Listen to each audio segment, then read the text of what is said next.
Hi everyone, welcome to our Fun Fact Friday challenge. We have a little visitor, she's just visiting here, her name is Kiko. Then we have Davina and little Scarlett back here, and Sterling, you'll see her pop in. There's Sterling.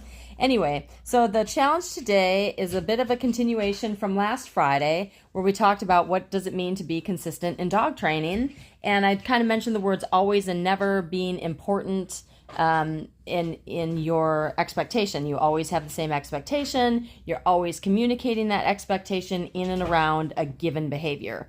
So we like to, address each behavior individually, set the expectation, and make sure that anytime you're seeing that behavior, you're communicating the same thing. So then we talked about the word, if you're not doing it always or never, there's that word, oh, lick my leg. There's that word called sometimes. And what happens when we sometimes communicate, meaning reinforcement-wise, we sometimes reinforce something, but maybe sometimes don't. And I want you to think in terms of positivity, because I don't want you to think, well, sometimes you give that dog a correction and sometimes you don't.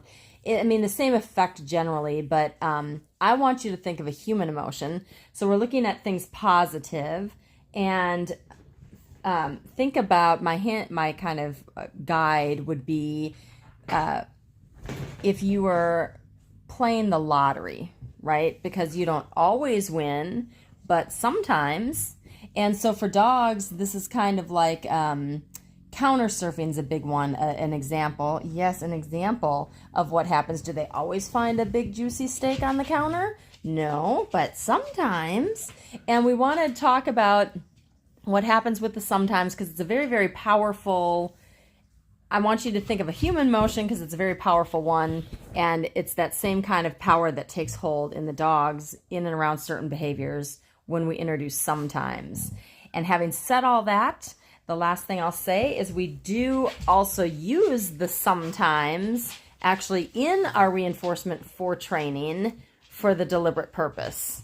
So I'll explain all that. But tell me what you think the human emotion is. The hint is, think about playing the lottery, and I'll also leave a one-word hint in the comments. Happy training.